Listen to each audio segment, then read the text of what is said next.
Assalamualaikum warahmatullahi wabarakatuh. Di sini kami dari kelompok A3 ingin menjelaskan cara pembuatan obat tradisional yang baik atau CPOTB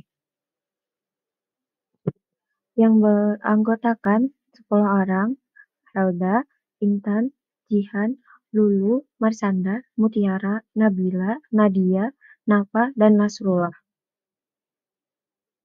Untuk definisi CPOTB sendiri, itu adalah cara pembuatan obat tradisional yang baik untuk seluruh aspek kegiatan pembuatan obat tradisional yang bertujuan untuk menjamin produk yang dihasilkan memenuhi persyaratan mutu yang ditetapkan sesuai dengan tujuan penggunaannya. Baik, selanjutnya ada aspek dari CPOTB. Yang pertama yaitu sistem mutu IoT. Prinsipnya, pemegang izin IoT harus membuat obat tradisional sedemikian rupa agar sesuai tujuan penggunaannya, memenuhi persyaratan izin edar atau persetujuan uji klinik jika diperlukan, dan tidak menimbulkan resiko yang membahayakan konsumen yang disebabkan oleh keamanan, mutu, atau efektivitas yang tidak memadai. CPOTB adalah bagian dari SMIOT yang memastikan obat tradisional dibuat dan dikendalikan secara konsisten untuk mencapai standar mutu yang sesuai dengan tujuan penggunaan dan persyaratan izin edar, persetujuan uji klinik jika diperlukan untuk spesifikasi produk. CPOTB mencakup produksi dan pengawasan mutu serta aspek pengembangan produk dan MRM.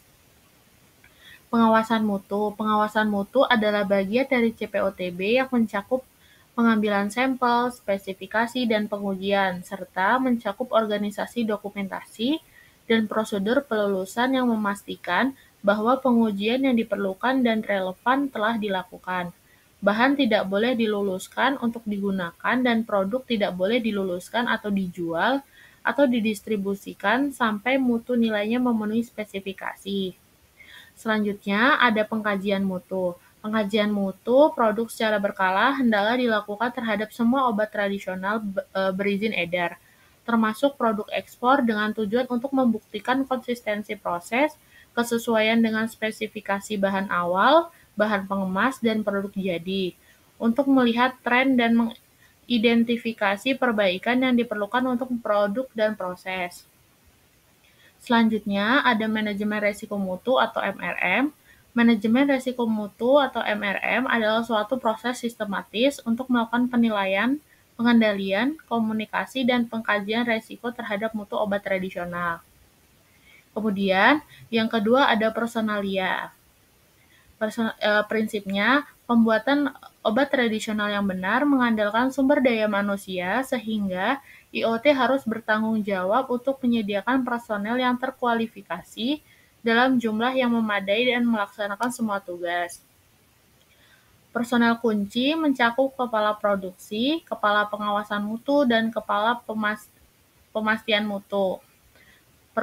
Personel kunci harus memenuhi persyaratan kualifikasi yang telah ditetapkan dan regulasi nasional, dan hendaklah selalu hadir untuk melaksanakan tanggung jawab sesuai izin IoT. Selanjutnya ada pelatihan. IoT hendaklah mengadakan pelatihan bagi seluruh personel yang karena tugasnya berada di area produksi dan gudang penyimpanan atau laboratorium, termasuk personel teknik, pemeliharaan, dan pembersihan, dan bagi personel lain yang kegiatannya berdampak pada mutu suatu produk. Selanjutnya ada konsultan. Seorang konsultan hendaklah memiliki pendidikan, pelatihan, dan pengalaman yang memadai atau kombinasinya untuk memberi saran atas subjek yang dia kuasai. Kemudian yang C, bangun fasilitas. Untuk prinsipnya, bangun fasilitas untuk pembuatan obat tradisional hendaklah memiliki desain, konstruksi, dan letak yang memadai, serta disesuaikan kondisinya dan dirawat dengan baik untuk memudahkan pelaksanaan operasi yang benar. Kemudian area penimbangan bahan awal dan perkiraan hasil nyata produk dengan cara penimbangan hendaklah dilakukan di area penimbangan terpisah yang didesain khusus untuk kegiatan tersebut. Area ini dapat menjadi bagian dari area penyimpanan atau area produksi. Kemudian area produksi, tata letak ruang produksi dirancang sedemikian rupa untuk A. Memungkinkan kegiatan produksi dilakukan di area yang saling berhubungan, mengikuti urutan tahap produksi dan menurut kelas kebersihan yang dipersyaratkan. Kemudian yang B. Mencegah kesesakan dan ketidakteraturan. Dan yang C. Memungkinkan komunikasi dan pengawasan yang efektif. Kemudian area penyimpanan. Area penyimpanan hendaklah dilengkapi sedemikian rupa untuk memberi perlindungan terhadap masuknya serangga atau hewan lain, terutama hewan pengerat. Bagian D, peralatan. Prinsipnya, desain dan konstruksi peralatan harus menjamin mutu dan mencegah kontaminasi. Kompatibilitas peralatan dengan pelarut untuk mencegah bahan yang tidak diinginkan. Ada beberapa bagian temanya, desain dan konstruksi. Peralatannya harus memiliki desain yang tepat, ditempatkan secara benar dan mudah dibersihkan, serta dirawat untuk mencegah kontaminasi dan menjaga mutu produk. Peralatan tidak boleh bereaksi atau menyerap bahan yang mempengaruhi kualitas obatnya. Yang kedua, instalasi dan penempatannya. Peralatan mencegah harus resiko dipasang untuk kesalahan dan kontaminasi, serta ditempatkan dengan jarak yang cukup agar tidak terjadi kekeliruan dan dikecampur bauran produk. Kemudian pembersihan dan sanitasi peralatannya. Peralatan harus dibersihkan sesuai prosedur yang telah ditetapkan setelah digunakan dengan pemeriksaan kebersihan sebelum pemakaian untuk memastikan tidak ada sisa bahan dari batch sebelumnya. Metode pembersihannya seperti vakum atau basah dianjurkan untuk meminimalkan risiko kontaminasi. Yang terakhir, perawatan peralatan. Peralatan harus dirawat sesuai dengan jadwal untuk mencegah malfungsi dan kontaminasi yang dapat mempengaruhi kualitas produk. Semua kegiatannya, peralatan, dan perbaikannya harus dilakukan tanpa menimbulkan resiko terhadap mutu produk dengan prosedur tertulis yang jelas dan dicatat dalam buku log alat termasuk informasi tentang produk yang diolah. Aspek CPOTB berikutnya adalah kegiatan alih daya, mempunyai prinsip aktivitas yang tercakup dalam pedoman CPOTB yang dialihdayakan hendaklah didefinisikan, disetujui dan dikendalikan dengan benar untuk menghindarkan kesalahpahaman yang dapat menghasilkan produk atau pekerjaan dengan mutu yang tidak memuaskan. Hendaklah dibuat kontrak tertulis antara pemberi kontrak dan penerima kontrak yang secara jelas menentukan peran dan tanggung jawab masing-masing pihak. SMIOT dari pemberi kontrak hendaklah menyatakan secara jelas prosedur pelulusan tiap batch produk untuk diedarkan yang menjadi tanggung jawab penuh kepala bagian pemastian mutu. Yang selanjutnya adalah kualifikasi dan validasi. Mempunyai prinsip, pedoman ini berlaku untuk memastikan bahwa seluruh aspek kritis dalam proses produksi dikendalikan sepanjang siklus hidup produk dan proses. Setiap perubahan yang mempengaruhi mutu produk harus didokumentasikan dan dievaluasi dampaknya terhadap status validasi atau strategi pengendalian. Agar bahan tidak terkontaminasi baik oleh mikroba maupun kontaminasi silang antar produk. Yang ketiga, pencegahan kontaminasi silang. Personel yang bekerja di area tempat produk terpapar ke lingkungan hendaklah dilengkapi dengan pakaian pelindung yang memadai. Hendaklah tersedia prosedur pembersihan untuk masing-masing ruangan dan alat termasuk alat untuk mengambil bahan yang akan ditimbang. Peralatan hendaklah dilengkapi dengan label status kebersihan untuk peralatan. Yang keempat, penimbangan dan pengemasan. Setiap bahan yang ditimbang harus diperiksa secara independen untuk memastikan ketepatan dan harus diberi label yang jelas. Yang terakhir, validasi prosesnya. Setiap proses produksi harus divalidasi untuk memastikan konsistensi dan kesesuaian mutu produk yang dihasilkan. Validasi ini harus dilakukan secara berkala dan didokumentasikan untuk memastikan semua proses tetap sesuai standar CPOTB. Kemudian aspek selanjutnya adalah cara penyimpanan dan pengiriman obat tradisional yang baik. Prinsip aspek ini adalah dokumen ini menetapkan langkah-langkah yang jelas untuk memastikan setiap pihak yang terlibat bertanggung jawab dalam proses penyimpanan dan pengiriman produk. Pedoman ini juga mengatur penyimpanan dan pengiriman produk jadi dari pabrik ke distributor. Mutu produk dapat terpengaruh jika tidak ada pengendalian yang memadai selama penyimpanan dan pengiriman. Oleh karena itu, perlu adanya pengembangan, penerapan, dan pemeliharaan prosedur yang tepat. Semua kegiatan terkait harus dilaksanakan sesuai dengan prinsip CPOTB guna menjaga mutu dan integritas obat tradisional. Aspek ini melibatkan beberapa bagian seperti personalia. Semua personil menyimpan dan pengiriman harus dilatih sesuai persyaratan. Dengan personel kunci memiliki kemampuan dan pengalaman yang memadai. Kemudian organisasi dan manajemen. Gudang harus menjadi bagian dari struktur IoT dengan tanggung jawab dan wewenang yang jelas. Kemudian manajemen mutu. Jika transaksi dilakukan secara elektronik, harus ada sistem dan prosedur yang menjamin ketelusuran dan mutu produk. Selanjutnya, bangunan, fasilitas, dan penyimpanan dan penggunaan. Produk harus ditangani dan disimpan dengan cara yang mencegah kontaminasi dan kecampuran, serta area penyimpanan harus memiliki pencahayaan yang memadai. Selanjutnya, penerimaan. Saat menerima produk, harus dilakukan pemeriksaan jumlah untuk memastikan kesesuaian dengan catatan penyerahan. Kemudian kondisi penyimpanan dan transportasi. IoT harus menginformasikan syarat penyimpanan dan transportasi yang sesuai kepada pihak pengangkut yang harus mematuhi ketentuan. Kemudian dokumentasi.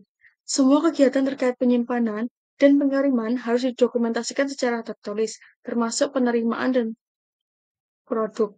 Kemudian keluhan. Semua keluhan atau informasi tentang kerusakan atau pemalsuan produk harus ditinjau dengan cermat dan ditangani sesuai prosedur tertulis, termasuk kemungkinan penarikan produk. Yang terakhir ada kegiatan kontrak. Setiap kegiatan penyimpanan dan pengiriman yang dialihkan harus dilakukan sesuai kontrak tertulis yang jelas mengenai tanggung jawab masing-masing pihak dan kepatuhan terhadap CPOTB. Kemudian, aspek selanjutnya adalah pengawasan mutu. Pengawasan mutu mencakup pengambilan sampel, spesifikasi, pengujian serta organisasi, dokumentasi, prosedur perlunasan yang menjamin bahwa semua pengujian relevan telah dilakukan dan bahwa bahan tidak diluluskan untuk dipakai atau produk diluluskan untuk dijual atau didistribusikan sampai mutunya telah dibuktikan melalui persyaratan. Pengawasan mutu dilakukan terhadap bahan awal, bahan mentah, bahan pengemas, dan proses pembuatan antara produk ruahan dan produk jadi. Pengambilan sampel bahan mentah obat tradisional dilakukan oleh personil yang dilatih. Di bagian pengawasan mutu tersedia seseorang personil yang mempunyai keahlian khusus di bidang obat tradisional agar dapat melakukan identifikasi dan mendeteksi penambahan dan penggantian bahan pertumbuhan dan kapan kambil investasi hama, dan ketidakseragaman dalam pasokan bahan mentah. Untuk H, yaitu inspeksi diri, audit mutu, dan audit persetujuan pemasok, prinsipnya yaitu untuk mengevaluasi apakah semua aspek produksi dan pengawasan mutu IoT memenuhi ketentuan CPOTB, dirancang untuk mendeteksi kelemahan dalam pelaksanaan CPOTB dan tindakan perbaikan. Kemudian dilakukan secara independen dan rinci oleh petugas yang kompeten penerapan CPOTB secara objektif. Untuk aspek-aspek berikut hendaklah diperiksa secara berkala, yaitu A. Personel dan hygiene personel, kemudian bangunan fasilitas termasuk sanitasinya dan fasilitas untuk personel, kemudian perawatan bangunan dan peralatan, lalu penyimpanan bahan awal, bahan pengemas, dan produk jadi, lalu peralatan dan sanitasinya, kemudian produksi dan pengawasan selama proses, pengawasan mutu, lalu dokumentasi. Kemudian yaitu ada program validasi dan revalidasi, kemudian kalibrasi alat atau sistem pengukuran, lalu prosedur penarikan obat jadi, penanganan keluhan, pengawasan label, dan hasil inspeksi diri sebelumnya, dan tindakan perbaikan. Kemudian untuk audit mutu, yaitu penyelenggaraan audit mutu sebagai pelengkap inspeksi diri. Audit mutu meliputi pemeriksaan dan penilaian dari sistem manajemen mutu dengan tujuan yang spesifik. Berikutnya adalah keluhan dan penarikan produk. Prinsip dari aspek ini adalah untuk melindungi kesehatan masyarakat, suatu sistem dan prosedur yang sesuai hendaklah tersedia untuk mencatat, menilai, menginvestigasi, dan mengkaji keluhan termasuk potensi cacat mutu dan segera harus dilakukan penarikan obat dari jaringan distribusi secara efektif. Kemudian, diberi informasi tepat waktu jika terjadi cacat mutu yang terkonfirmasi, seperti kesalahan pembuatan, kerusakan produk, temuan pemalsuan, ketidakpatuhan terhadap izin edar atau spesifikasi produk, atau isu mutu serius lainnya. Kemudian, ditemukan produk yang beredar tidak sesuai, harap dilaporkan kepada Badan POM dan atau otoritas pengawas obat yang berlaku. Personel terlatih harus berpengalaman dalam bidangnya, bertanggung jawab untuk mengelola investigasi keluhan dan cacat mutu, serta memutuskan tindakan yang harus diambil. Kepala bagian manajemen mutu atau pemastian mutu harus mengetahui setiap investigasi, setiap tindakan mitigasi, dan setiap pelaksanaan penarikan produk. Untuk aspek yang selanjutnya adalah dokumentasi. Prinsip dari aspek ini, dokumentasi yang baik adalah bagian penting dari sistem pemastian mutu dan kunci untuk memenuhi persyaratan CPOTB. Semua jenis dokumen, baik berbasis kertas, elektronik, atau fotografi, harus ditetapkan dalam SMIOT untuk mengendalikan, memantau, dan mencatat semua kegiatan yang mempengaruhi mutu produk. SMIOT perlu menjelaskan persyaratan dengan rinci dan mencatat berbagai proses serta evaluasi untuk memastikan penerapan berkelanjutan. Dua jenis dokumentasi utama yang diperlukan adalah prosedur atau instruksi dan catatan atau laporan. Nah, untuk jenis instruksinya itu ada spesifikasi, dokumen produksi induk, formula pembuatan, prosedur pengolahan, prosedur pengemasan, dan instruksi pengujian atau metode analisis. Kemudian ada juga prosedur yang disebut juga sebagai prosedur tetap yang disingkat PROTAP, protokol yang berisi kualifikasi, validasi, uji stabilitas, dan lain-lain, dan ada perjanjian teknis. Kemudian untuk jenis catatan atau laporan itu terdiri dari catatan, sertifikat analisis, dan juga laporan. Aspek selanjutnya yaitu kegiatan alih daya. Untuk prinsipnya, aktivitas yang mencakup dalam pedoman CPOTB yang dialihdayakan hendaklah didefinisikan, disetujui dan dikendalikan dengan benar untuk menghindarkan kesalahpahaman yang dapat menghasilkan produk atau pekerjaan dengan mutu yang tidak memuaskan. Hendaklah dibuat kontrak tertulis antara pemberi kontrak dan penerima kontrak yang secara jelas menentukan peran dan tanggung jawab masing-masing pihak. SMIOT dari pemberi kontrak hendaklah menyatakan secara jelas prosedur pelulusan tiap batch produk untuk diedarkan yang menjadi tanggung jawab penuh kepala bagian pemasaran mutu. Secara umum, yang pertama, kontrak tertulis harus mencakup semua kegiatan alih daya, produk atau pekerjaan, dan semua pengaturan teknis terkait. Yang kedua, semua pengaturan untuk kegiatan alih daya, termasuk usulan perubahan teknis, harus sesuai dengan peraturan regulasi dan izin edar untuk produk terkait.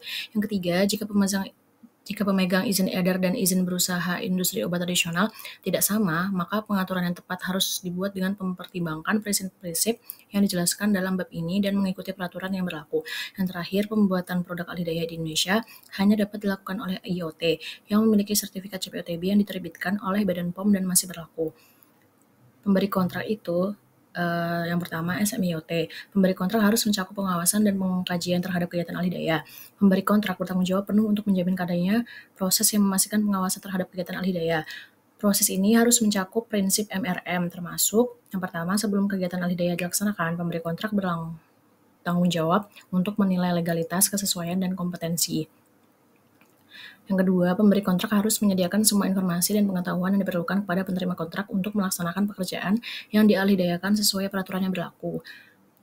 Yang terakhir, pemberi kontrak harus memantau dan mengkaji kinerja penerima kontrak serta mengidentifikasi perbaikan yang diperlukan dan pelaksanaannya.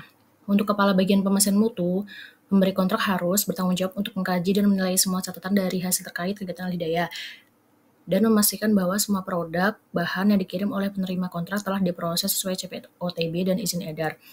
Selanjutnya untuk penerima kontrak terkait yang pertama, penerima kontrak harus mampu melaksanakan pekerjaan yang diberikan. Yang kedua, penerima kontrak harus memastikan bahwa semua produk, bahan, transfer, pengetahuan yang diterima sesuai dengan tujuan alih daya. Yang ketiga, penerima kontrak tidak boleh mengalihkan pekerjaan yang dipercayakan sesuai kontrak tanpa evaluasi. Yang keempat, penerima kontrak tidak boleh melakukan perubahan apapun di luar kontrak. Yang terakhir, penerima kontrak harus memahami bahwa kegiatan alih daya termasuk kontrak analisis dapat diperiksa oleh Badan POM. Untuk kontrak sendiri, yaitu tertulis harus dibuat antara pemberi kontrak dan penerima kontrak. Kemudian kontrak harus menguraikan pihak yang bertanggung jawab melaksanakan setiap tahapan kegiatan alih daya. Kemudian semua catatan terkait kegiatan alih daya harus disimpan oleh atau disediakan untuk pemberi kontrak. Kemudian kontrak harus mencakup izin bagi pemberi kontrak untuk menginspeksi kegiatan alih daya yang dilaksanakan oleh penerima kontrak.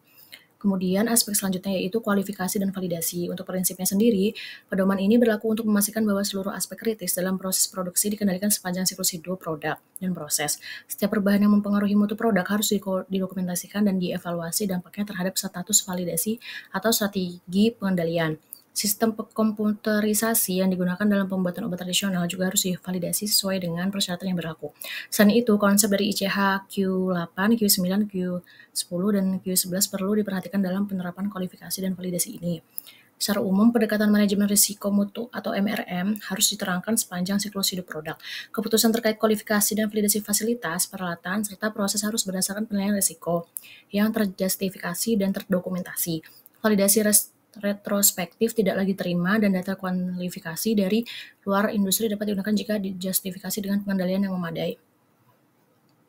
Tahap kualifikasi untuk peralatan, fasilitas, sarana penunjang dan sistem, itu yang pertama yaitu spesifikasi kebutuhan pengguna, kemudian kualifikasi desain, kemudian factory acceptance testing, kemudian kualifikasi instalasi, kualifikasi operasional, dan kualifikasi kinerja. Untuk validasi proses, yaitu prinsip-prinsip validasi berlaku untuk semua bentuk produk, mencakup validasi proses baru, perubahan proses, dan verifikasi berkelanjutan. Validasi harus didasarkan pada penilaian risiko dan memastikan konsistensi mutu produk.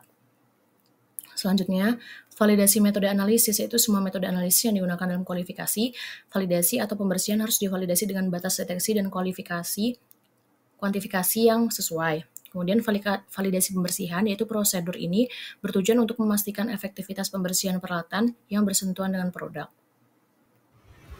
Aspek selanjutnya yaitu sistem komputerisasi. Pada prinsipnya, aneks ini berlaku untuk semua bentuk sistem komputerisasi yang digunakan sebagai bagian dari kegiatan yang diatur di dalam CPOTB. Sistem komputerisasi adalah seperangkat komponen perangkat lunak dan perangkat keras yang bersama-sama melakukan fungsi-fungsi tertentu. Aplikasi hendaklah divalidasi dan juga infrastruktur teknologi informasi atau TI hendaklah dikualifikasi. Penggantian operasi manual oleh sistem komputerisasi tidak boleh mengakibatkan penurunan kualitas produk, kendali proses atau memastikan mutu, dan juga tidak boleh terjadi peningkatan resiko terhadap proses secara keseluruhan. Kemudian untuk bagian umum itu terbagi menjadi 3. Yang pertama ada manajemen resiko, di mana manajemen resiko harus diterapkan sepanjang siklus hidup sistem komputerisasi dengan memperhatikan keamanan konsumen, integritas data, dan juga kualitas produk. Keputusan terkait validasi dan pengendalian data harus berdasarkan penilaian resiko yang terdokumentasi secara baik. Kemudian untuk personel, kolaborasi erat diperlukan antara pemilik proses, pemilik sistem, personel berwenang, dan juga TI. Setiap personel harus memiliki kualifikasi, akses, dan tanggung jawab yang jelas sesuai dengan tugas mereka dalam sistem komputerisasi. Dan yang terakhir ada pemasok dan penyedia jasa, di mana jika menggunakan pihak ketiga untuk mengelola sistem komputerisasi, misalkan instalasi, validasi, atau pemeliharaan, harus ada perjanjian formal yang menjelaskan terkait tanggung jawab kedua belah pihak. Kemudian, kompetensi dan kendala pemasok menjadi faktor kunci dalam pemilihan dan kebutuhan audit harus ditentukan berdasarkan penilaian risiko. Selanjutnya, dokumentasi produk commercial off the shelf harus ditinjau oleh pengguna berwenang untuk memastikan sesuai dengan persyaratan pengguna. Dan yang terakhir, sistem mutu dan informasi audit terkait pemasok atau pengembang perangkat lunak harus tersedia untuk inspektur sesuai dengan permintaan. Kemudian aspek selanjutnya yaitu cara pembuatan bahan aktif obat tradisional yang baik. Bertujuan untuk memberikan panduan mengenai cara pembuatan bahan aktif obat tradisional yang baik atau CPBAOTB menurut sistem yang sesuai untuk mengelola mutu. Kemudian untuk membantu memastikan bahwa bahan aktif obat tradisional atau BAOT memenuhi persyaratan mutu dan kemurnian yang diklaim atau sifat yang dimilikinya. Dan untuk ruang lingkupnya, aneks ini mencakup BAOT yang dibuat dengan cara ekstraksi, kultur jaringan, atau fermentasi, perolehan kembali, atau kombinasi apapun dari proses tersebut. Aspek selanjutnya adalah sampel pembanding dan sampel pertinggal. Prinsipnya adalah sampel diretensi untuk 2 tujuan. Yang pertama, menyediakan sampel untuk pengujian, dan yang kedua, menyediakan spesimen produk jadi, karena sampel dibagi ke dalam 2 kategori, yaitu sampel pembanding dan sampel pertinggal. Sampel pembanding adalah sampel suatu batch dari bahan awal, bahan pengemas, atau produk jadi yang disimpan untuk tujuan pengujian apabila ada kebutuhan selama masa simpan dari batch terkait.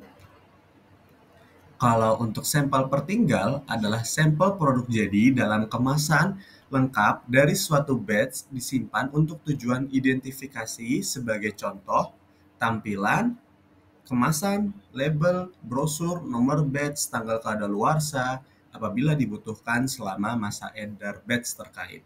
Untuk durasi penyimpanannya, sekurang-kurangnya 1 tahun setelah dari tanggal kadaluarsa. Untuk jumlahnya yaitu cukup untuk melakukan minimal 2 kali analisis lengkap pada batch sesuai dengan dokumen izin edar yang telah dievaluasi dan disetujui oleh Badan POM. Aspek selanjutnya yaitu kita masuk ke manajemen risiko mutu atau MRM. Prinsip dasarnya adalah MRM adalah proses sistematis untuk penilaian, pengendalian, komunikasi, dan pengkajian risiko terkait mutu produk. MRM dapat diterapkan baik secara proaktif maupun retrospektif. Untuk evaluasi risiko dapat dilakukan berdasarkan pengetahuan ilmiah dan pengalaman proses dengan fokus pada perlindungan konsumen. Untuk proses MRM terbagi menjadi 4. Yang pertama ada penilaian risiko. Di sini menilai potensi risiko yang mempengaruhi mutu produk. Yang kedua ada pengendalian risiko, yaitu menentukan langkah-langkah pengendalian untuk memitigasi risiko. Yang ketiga ada komunikasi risiko, yaitu mengkomunikasikan hasil penilaian dan tindakan pengendalian kepada pihak terkait. Yang keempat ada pengkajian risiko, di mana dilakukan secara berkala untuk menyesuaikan dengan pengetahuan dan perkembangan baru. Untuk selanjutnya ada alat MRM atau alat manajemen risiko mutu, yaitu alat seperti Failure Mode Effective Analysis atau FMEA, terus ada Fault Tree Analysis atau FTA, dan Hazard Operability Analysis atau HAZOP, yang digunakan untuk analisis mendalam dan pengambilan keputusan yang berbasis risiko. Terus ada tingkat upaya, keputusan pengendalian, dan pengkajian dan dokumentasi. Untuk tingkat upaya ini ada formalitas, dokumentasi, dan upaya dalam penerapan MRM sebanding dengan tingkat risiko yang dinilai dan diterima. Untuk keputusan pengendalian, keputusan ini mengurangi atau menerima risiko berdasarkan analisis risiko keuntungan dengan fokus pada pengurangan risiko yang paling kritis. Selanjutnya ada pengkajian dan dokumentasi. Nah, proses MRM ini harus terdokumentasi dengan baik dan dikaji secara berkala untuk memastikan efektivitasnya serta membandingkan pengetahuan yang terbaru. Sekian presentasi kami terkait cara pembuatan obat tradisional yang baik. Kurang lebihnya mohon maaf. Wassalamualaikum warahmatullahi wabarakatuh. Bye-bye.